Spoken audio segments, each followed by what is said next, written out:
നമസ്കാരം.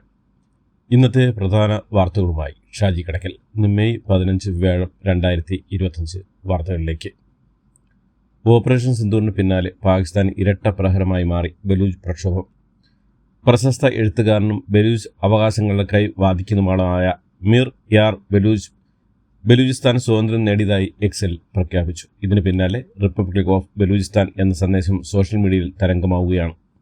ഇന്ത്യയോടും ഐക്യരാഷ്ട്രസഭയോടും അംഗീകാരത്തിനായി ബലൂച്ച് നേതാക്കൾ അഭ്യർത്ഥിക്കുകയും ചെയ്തു. ദില്ലിയിൽ ബലൂച്ച് എംബസി അനുവദിക്കുമെന്നാണ് മീർ യാർ ബലൂച്ച് ഇന്ത്യൻ സർക്കാരിനോട് അഭ്യർത്ഥിച്ചത്. പാകിസ്ഥാൻ സൈന്യത്തോട് മേഖലയിൽ നിന്ന് പിന്മാറാൻ ആവശ്യപ്പെട്ട അദ്ദേഹം ബലൂചിസ്ഥാനിലേക്ക് സമാധാന സേനയെ അയക്കാൻ ഐക്യരാഷ്ട്രസഭയോടും അഭ്യർത്ഥിച്ചു. സിന്ധു നദീജല കരാർ മരവിപ്പിച്ച തീരുമാനം പുനഃപരിശോധിക്കണമെന്ന് പാകിസ്ഥാൻ. ഇക്കാര്യം ആവശ്യപ്പെട്ട് പാകിസ്ഥാൻ ജലവിഭവ മന്ത്രാലയം സെക്രട്ടറി സയ്യിദ് അലി മുർത്താസ ഇന്ത്യയിലെ ജലവിഭവ മന്ത്രാലയ സെക്രട്ടറിക്ക് കത്തെഴുതിയതായി റിപ്പോർട്ടുകൾ. പഹൽഗാം ഭീകരാക്രമണത്തിലും പിന്നാലെ ഉണ്ടായ ഇന്ത്യൻ പാകിസ്ഥാൻ സംഘർഷത്തിലും UN സുരക്ഷാ സമിതിക്ക് തെളിവ് കൈമാറാൻ ഇന്ത്യയുടെ തീരുമാനം. ഭീകര സംഘടനകൾ നിർണ്ണയിക്കുന്ന 1267 ഉപരോധ സമിതിയുടെ മോണിറ്ററിംഗ് സംഘത്തെ അംബാസഡർ P. ഹരീഷ് നയിക്കുന്ന ഇന്ത്യൻ പ്രതിനിധി സംഘം കാണും. അതിനിടെ ഇന്ത്യ പാകിസ്ഥാൻ വെടിനിർത്തൽ ധാരണ പാകിസ്ഥാൻ പാലിക്കുമെന്നടക്കമുള്ള ഉറപ്പുകൾ UN സെക്രട്ടറി ജനറൽ അന്റോണിയോ ഗുട്ടറൻസിന് ഷഹബാസ് ഷെരീഫ് നൽകിയെന്നാണ് റിപ്പോർട്ടുകൾ വ്യക്തമാക്കുന്നത്. ഓപ്പറേഷൻ സിന്ദൂർ ദൗത്യത്തിന്റെ കൂടുതൽ വിശദാംശങ്ങൾ പുറത്തുവിട്ട് കേന്ദ്രം. നിയന്ത്രണ രേഖയോ അതിർത്തിയോ കടക്കാതെയാണ് ഇന്ത്യ പ്രത്യാക്രമണം നടത്തിയെന്നാണ് കേന്ദ്ര സർക്കാർ വാർത്താക്കുറിപ്പിൽ വ്യക്തമാക്കിയത്. പരമ്പരാഗത വ്യോമ പ്രതിരോധ സംവിധാനങ്ങളായ പെച്ചോറോ മിസൈൽ, OSA, AK, LLAD എന്നീ ലോവർ എയർ ഡിഫൻസ് സംവിധാനങ്ങൾ ഉപയോഗിച്ചുവെന്നും കേന്ദ്രം വ്യക്തമാക്കി. 10 ഉപഗ്രഹങ്ങളാണ് ഓപ്പറേഷൻ സിന്ദൂർ ദൗത്യം ആസൂത്രണം ചെയ്യാൻ ഉപയോഗിച്ചതെന്നും പാകിസ്ഥാന്റെ ചൈനീസ് നിർമ്മിത പ്രതിരോധ സംവിധാനങ്ങൾ അടക്കം ബൈപ്പാസ് ചെയ്യാൻ ഇന്ത്യയ്ക്കായെന്നും 23 മിനിറ്റ് കൊണ്ട് ആക്രമണം പൂർത്തിയാക്കാൻ ഇന്ത്യയ്ക്ക് കഴിഞ്ഞുവെന്നും വാർത്താക്കുറിപ്പിൽ വ്യക്തമാക്കി. ഓപ്പറേഷൻ സിന്ദൂറിന്റെ പശ്ചാത്തലത്തിൽ പുതിയ ഡ്രോൺ പ്രതിരോധ സംവിധാനം പരീക്ഷിച്ച് ഇന്ത്യയിലെ സ്വകാര്യ പ്രതിരോധ കമ്പനി. ഹാർഡ് കിൽ മോഡിൽ ഡ്രോൺ ആക്രമണങ്ങളെ ചെറുക്കുന്ന ഭാർഗവാസ്ത്ര എന്ന ഡ്രോൺ പ്രതിരോധ സംവിധാനമാണ് പരീക്ഷിച്ചത്. നാഗ്പൂർ ആസ്ഥാനമായ സോളാർ ഡിഫൻസ് എയ്റോസ്പേസ് ലിമിറ്റഡാണ് പരീക്ഷണം നടത്തിയത്. സൈന്യത്തിലെ ഉന്നത ഉദ്യോഗസ്ഥരും പരീക്ഷണം പരിശോധിക്കാൻ എത്തി. ഓപ്പറേഷൻ സിന്ദൂറിന് ദൗത്യത്തിന് പിന്നാലെ പാകിസ്ഥാൻ നടത്തിയ ആക്രമണങ്ങൾക്ക് തിരിച്ചടിയായി ഇന്ത്യ നടത്തിയ പ്രത്യാക്രമണങ്ങളിൽ കൊല്ലപ്പെട്ടത് 13 സൈനികരെന്ന് പാകിസ്ഥാൻ. 6 ഘട്ടങ്ങളിലായി 24 ആക്രമണങ്ങൾ നടന്നുവെന്നും പാക് സൈനിക വക്താവ് വാർത്താസമ്മേളനത്തിൽ പറഞ്ഞു. നേരത്തെ 11 പാക് സൈനികർ കൊല്ലപ്പെട്ടുവെന്നാണ് പാക് സൈന്യം പറഞ്ഞിരുന്നത്. 40 പാക് പൗരന്മാർ കൊല്ലപ്പെട്ടുവെന്നും വാർത്താസമ്മേളനത്തിൽ പാക് സൈനിക വക്താവ് അവകാശപ്പെട്ടു. ഓപ്പറേഷൻ സിന്ദൂർ ഒരു പാർട്ടിക്ക് മാത്രം അവകാശപ്പെട്ടതല്ലെന്നും ഓപ്പറേഷൻ സിന്ദൂർ ദൗത്യവുമായി ബന്ധപ്പെട്ട് രാജ്യവ്യാപകമായി ജയ് ഹിന്ദ് റാലി സംഘടിപ്പിക്കുമെന്നും കോൺഗ്രസ്. ഏപ്രിൽ 22 മുതൽ കോൺഗ്രസ് കേന്ദ്ര സർക്കാരിന് പൂർണ്ണ പിന്തുണ അറിയിച്ചിരുന്നുവെന്നും അതുവഴി രാജ്യം ഒറ്റക്കെട്ടാണ് എന്ന സന്ദേശം നൽകിയെന്നും ജയറാം രമേശ് പറഞ്ഞു. പാക് പതാകകൾ വിൽക്കരുതെന്ന് കൊമേഴ്സ് വെബ്സൈറ്റുകൾക്ക് നിർദ്ദേശം നൽകി കേന്ദ്ര സർക്കാർ. ഓൺലൈൻ സൈറ്റുകൾ വഴി രാജ്യത്ത് പാക് പതാകകളുടെ വിൽപ്പന പാടില്ലെന്ന കർശന നിർദ്ദേശമാണ് കേന്ദ്രം നൽകിയിരിക്കുന്നത്. കേണൽ സോഫിയ ഖുറേഷിയെക്കുറിച്ച് നടത്തിയ അപകീർത്തികരവും സ്ത്രീവിരുദ്ധവുമായ പരാമർശങ്ങൾ കേസെടുക്കാൻ പോലീസിന് ഹൈക്കോടതി നിർദ്ദേശം. മധ്യപ്രദേശ് മന്ത്രി വിജയ് ഷായ്ക്കെതിരെ കേസ് രജിസ്റ്റർ ചെയ്യാനാണ് മധ്യപ്രദേശ് ഹൈക്കോടതി ഉത്തരവിട്ടത്. വ്യാപകമായ പ്രതിഷേധത്തിന് കാരണമായ വിഷയത്തിൽ സ്വമേധയാ കേസെടുത്ത് കോടതി വിജയ് ഷായ്ക്കെതിരെ FIR രജിസ്റ്റർ ചെയ്യാൻ പോലീസ് മേധാവിക്ക് നിർദ്ദേശം നൽകുകയായിരുന്നു. കേണൽ സോഫിയ ഖുറേഷിക്കെതിരായ അധിക്ഷേപ പരാമർശത്തിൽ BJP നേതാവ് വിജയ് ഷായ്ക്കെതിരെ ജാമ്യമില്ലാ വകുപ്പ് പ്രകാരം കേസെടുത്തു. വിജയ് ഷായ്ക്കെതിരെ നടപടിയെടുക്കാൻ മധ്യപ്രദേശ് മുഖ്യമന്ത്രി മോഹൻ യാദവാണ് പോലീസിന് നിർദ്ദേശം നൽകിയത്. ഇന്ത്യ തദ്ദേശീയമായി വികസിപ്പിച്ച ആകാശ് വ്യോമ പ്രതിരോധ സംവിധാനം പാക് ആക്രമണത്തെ വിജയകരമായി ചെറുത്തുന്നു ഭാരത് ഇലക്ട്രോണിക്സ് ലിമിറ്റഡ്. ഗ്രൗണ്ട് പ്രതിരോധ സംവിധാനങ്ങൾക്കൊപ്പം ആകാശ് നിർമ്മിച്ച രീതിയിൽ ഉപയോഗിക്കാൻ കഴിഞ്ഞു. വ്യോമാക്രമണം നടത്തിയ പാകിസ്ഥാന് നേരെ നരകം പോലെ ആക്രമണം നടത്താൻ ആകാശ് തീറിന് കഴിഞ്ഞു. മുൻനിര പ്രതിരോധ സംവിധാനങ്ങളെ ശക്തിപ്പെടുത്താനും പെട്ടെന്ന് തന്നെ പ്രതിരോധ സംവിധാനങ്ങളെ തയ്യാറാക്കാനും കഴിയുന്ന വ്യോമ പ്രതിരോധ സംവിധാനമാണ് ആകാശ് തീർ എന്നും ബെൽ വ്യക്തമാക്കി.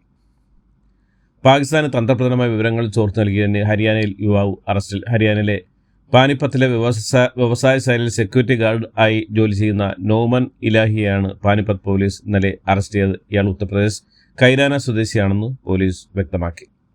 ഇന്ത്യയുടെ കടുത്ത എതിർപ്പിലൂടെ അന്താരാഷ്ട്ര നാണയനിധിയിൽ നിന്ന് പാകിസ്ഥാന് വീണ്ടും സാമ്പത്തിക സഹായം. ദീർഘകാല വായ്പ പദ്ധതിയായ എക്സ്റ്റൻഡ് ഫണ്ട് ഫെസിലിറ്റി പ്രകാരം 2ാം ഗഡുവായ 8,700 കോടി രൂപ ആണ് IMF പാകിസ്ഥാന് നൽകിയത്.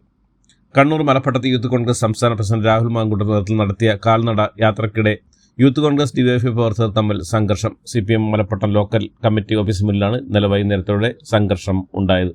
പ്രവർത്തകർ തമ്മിൽ കുപ്പിയും കല്ലും പരസ്പരം എറിഞ്ഞു. കഴിഞ്ഞ ദിവസം അടുവാപ്പുറത്ത് കോൺഗ്രസിന്റെ ഗാന്ധി സ്തൂപം തകർക്കുകയും പിന്നാലെ യൂത്ത് കോൺഗ്രസ് നേതാവ് സനീഷ് വീട് ആക്രമിക്കപ്പെടുകയും ചെയ്തതോടെയാണ് സംഘർഷാവസ്ഥ ഉടലെടുക്കുന്നത്. ഗുണ്ടകളും കൊലയാളികളും ഉൾപ്പെടെയുള്ള ക്രിമിനലുകളുടെ സംഘമായി കേരളത്തിലെ CPM പൂർണ്ണമായി മാറിയെന്ന് വ്യക്തമാക്കുന്ന സംഭവമാണ് കണ്ണൂരിലെ മലപ്പട്ടത്തുണ്ടായെന്ന് പ്രതിപക്ഷ നേതാവ് VD സതീശൻ.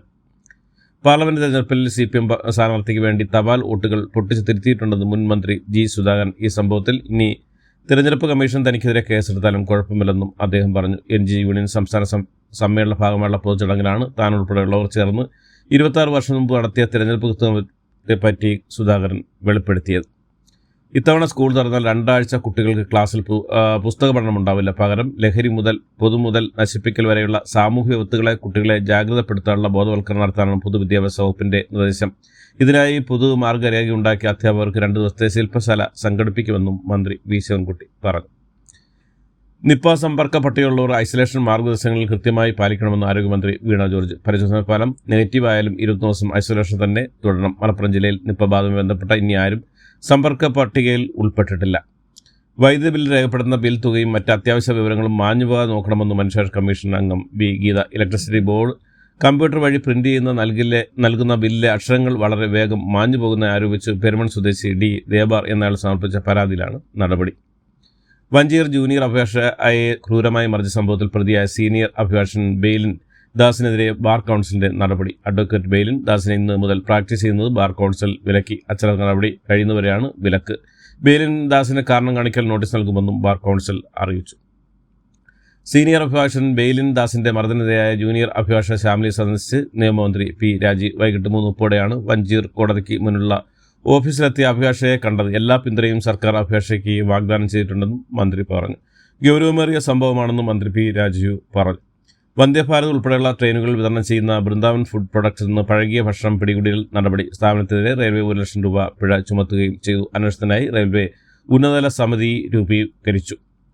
സമസ്തയ്ക്കും ലീഗിനും ഇടയിലുള്ള സമവായ ചർച്ചകൾ പാളുന്നുവെന്ന് റിപ്പോർട്ടുകൾ. മുശാവറ യോഗത്തിനു ശേഷം മുൻപായി ലീഗ് വിരുദ്ധ പക്ഷം രഹസ്യയോഗം ചേർന്നെന്ന് പുതിയ ആരോപണം ഉയർന്നു. യോഗത്തിന് നേതൃത്വം നൽകിയ ഉമർ ഫൈസിക്കെതിരെ ശക്തമായ നടപടി ആവശ്യപ്പെട്ട് മുശാവറ അംഗം ബഹാബുദ്ദീൻ നദ്വി പരസ്യമായി രംഗത്തെത്തി.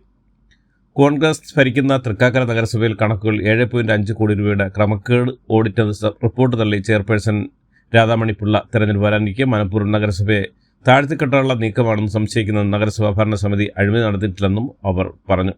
കൈക്കൂലി കേസിൽ കൊച്ചി കോർപ്പറേഷനിലെ ബിൽഡിംഗ് ഇൻസ്പെക്ടർ സ്വപ്നയ്ക്ക് ജാമ്യം. മൂവാറ്റുപുഴ വിജിലൻസ് കോടതിയാണ് ജാമ്യം അനുവദിച്ചത്.